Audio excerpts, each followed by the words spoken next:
Diogo Jota, né Diogo José Teixeira da Silva. Le 4 décembre 1996 à Porto, au Portugal, était l'un des footballeurs les plus talentueux de sa génération, réputé pour sa vitesse explosive, sa précision de frappe et son sens du travail acharné. Issu d'une famille ouvrière de Porto, Jota s'est imposé comme une star avec le Liverpool FC et l'équipe nationale du Portugal, remportant la Premier League, la FA Cup, 2 coupes de la Ligue et 2 Ligues des Nations de l'UEFA. Cependant, sa vie a pris fin tragiquement le 3 juillet 2025, lorsqu'il a perdu la vie avec son jeune frère André Silva dans un accident de voiture sur l'autoroute A52 près de Cernadilla, en Espagne, seulement 11 jours après son mariage.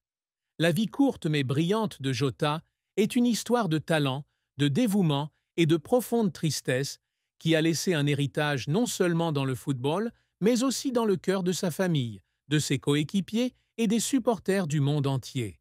La plus grande tristesse de la vie de Diogo Jota est probablement la période où, jeune homme, il a dû faire face à des doutes sur ses capacités, à des refus de grands clubs en raison de sa petite taille et à la douleur des blessures consécutives qui ont entravé son rêve de conquérir les sommets du football. Né dans une famille ouvrière, avec un père grutier et une mère ouvrière dans une usine automobile, Jota ne disposait ni des ressources financières ni des relations nécessaires pour intégrer facilement le monde du football professionnel. À 17 ans, il a été refusé par de grands clubs comme le FC Porto, le jugeant trop petit pour jouer au poste d'attaquant. Dans une interview accordée au Guardian, il a confié que ces refus l'avaient profondément blessé, comme si son rêve de devenir footballeur ne serait plus qu'une illusion. Il rentrait souvent chez lui après des essais ratés, s'asseyait seul dans sa chambre et pleurait, se sentant insatisfait.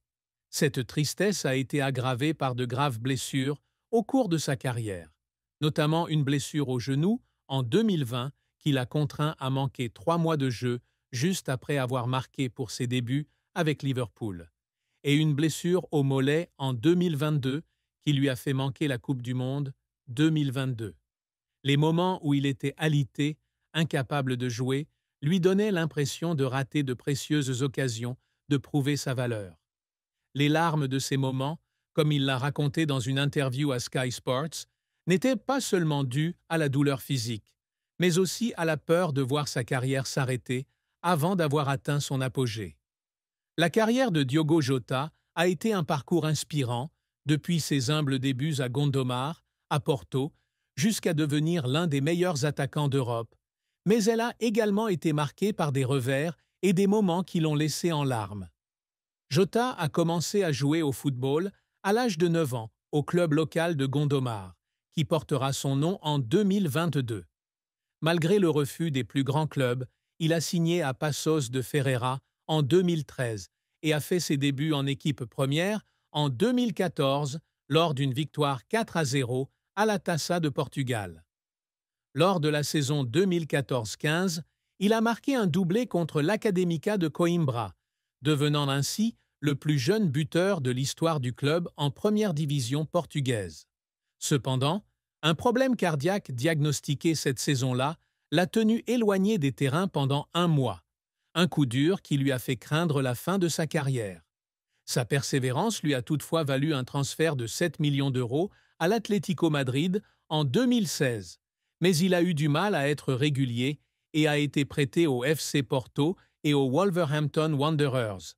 Son passage aux Wolves s'est avéré être un tournant, puisqu'il a marqué 44 buts en 131 matchs, aidant le club à être promu en Premier League et à remporter le championnat en 2018.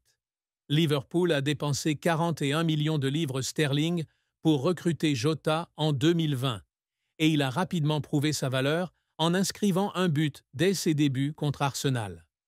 En 182 apparitions pour Liverpool, il a inscrit 65 buts, contribuant à la victoire du titre de Premier League 2024-25, de la FA Cup 2022 et de 2 coupes de la Ligue en 2022 et 2024. Son but victorieux lors du derby de la Merseyside contre Everton en avril 2025 a été l'un de ses moments les plus mémorables, lui valant le surnom de Jota le buteur par les supporters de Liverpool pour sa finition impeccable.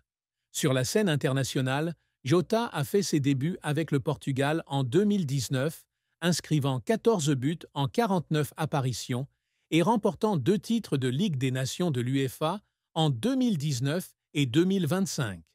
La finale de la Ligue des Nations 2025, où le Portugal a battu l'Espagne au tir au but, a été son dernier match, un sommet dans sa carrière. Cependant, la carrière de Jota n'a pas toujours été de tout repos.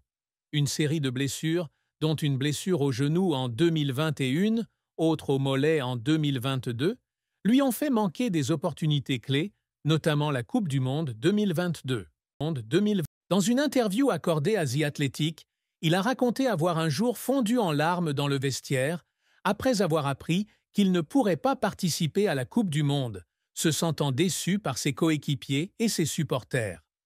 L'échec à l'Atlético Madrid, où il est tombé en disgrâce auprès de l'entraîneur Diego Simeone, a également été une période difficile. Il a un jour confié à Abola qu'il y avait des nuits où il n'arrivait pas à dormir, se demandant s'il avait le talent pour concourir au plus haut niveau. La résilience de Jota lui a cependant permis de surmonter ces épreuves, et les larmes qu'il a versées en salle de kinésithérapie alors qu'il tentait de se remettre de ses blessures témoignent de son courage à toute épreuve. La triste fin de la vie de Diogo Jota fut la mort subite de lui et de son jeune frère André Silva dans un accident de voiture le 3 juillet 2025 sur l'autoroute A52 près de Cernadilla, en Espagne.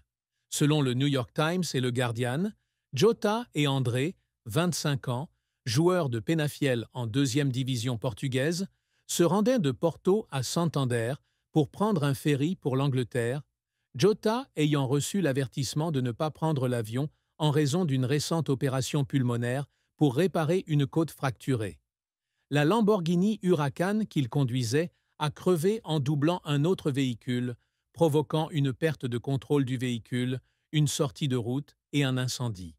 L'accident s'est produit vers 0h30 et les 2 frères ont été déclarés morts sur place, malgré les efforts des pompiers et des ambulanciers. Des images de la scène, rapportées par Reuters, montrent la voiture complètement calcinée et l'incendie se propageant à la végétation environnante. La tragédie est survenue seulement 11 jours après le mariage de Jota avec Ruth Cardoso, son amour de lycée, ce qui en fait l'une des pertes les plus déchirantes de l'histoire du football mondial. Sa disparition a non seulement été une perte personnelle, mais aussi un choc pour la communauté du football, avec les hommages de Cristiano Ronaldo, Jürgen Klopp et des millions de fans du monde entier. L'histoire d'amour et de mariage de Diogo Jota est à la fois belle et douloureuse, se terminant tragiquement juste après l'un des moments les plus heureux de sa vie. Jota a rencontré sa future épouse, Ruth Cardoso, alors qu'ils avaient tous deux 15 ans, dans un lycée de Gondomar. Ils ont commencé à se fréquenter à 16 ans et leur relation a duré plus de 13 ans avant leur mariage, le 22 juin 2025 à Porto. Selon Abola, Ruth aurait déclaré qu'elle était non seulement la petite amie de Jota, mais aussi sa plus grande fan, le soutenant toujours dans les difficultés de sa carrière. Le couple a eu 3 enfants, 2 fils et une fille, tous âgés de moins de 4 ans au moment du décès de Jota. Leur mariage, dont les photos ont été publiées sur le compte Instagram de Jota, fut une fête joyeuse, avec des confettis volants et des familles des 2 camps réunies. Cependant, 11 jours plus tard, la tragédie frappa Jota et son jeune frère André, qui furent tués, laissant Ruth veuve à 28 ans avec 3 jeunes enfants. Le plus grand chagrin d'amour de Jota fut la séparation de Ruth et de lui lorsqu'il déménagea à Madrid pour jouer à l'Atlético Madrid en 2016. Ruth, alors âgée de 19 ans, partit en Espagne avec lui, mais l'instabilité de la carrière de Jota, qui ne jouait pas régulièrement, mit leur relation à rude épreuve. Dans une interview accordée à The Athletic, il révéla qu'il y avait des jours où il se sentait coupable d'avoir accueilli Ruth dans sa vie incertaine, et qu'ils avaient eu de vives disputes concernant leur avenir. Leur amour a perduré, cependant, et Ruth a été un soutien constant, surtout pendant les périodes de blessure. La plus grande tragédie fut la mort subite de Jota, qui laissa Ruth et ses enfants sans mari et sans père, quelques jours seulement après avoir entamé un nouveau chapitre de leur vie. Dans un message sur X, un fan écrivit que le mariage de 11 jours de Jota témoignait de la cruauté du destin, reflétant la douleur endurée par sa famille. Un secret que Diogo Jota a gardé secret tout au long de sa carrière est la peur profonde de ne pas pouvoir pleinement jouer son rôle de père et d'époux en raison du calendrier de jeu et de la pression du football professionnel. Bien qu'il ait toujours été décrit comme un père de famille, Jota parle rarement publiquement de sa vie privée. Dans une interview accordée à Sky Sports, il a même déclaré vouloir garder sa famille à l'écart des projecteurs. Cependant, ses proches ont révélé qu'il s'inquiétait souvent de ne pas avoir assez de temps pour Ruth et ses enfants, surtout lorsqu'il était loin de chez lui pour des entraînements ou des matchs internationaux. Il a écrit une lettre manuscrite, retrouvée après sa mort et mentionnée dans un article du Guardian, dans laquelle il exprimait sa crainte de ne pas pouvoir voir ses enfants grandir s'il était victime d'un accident.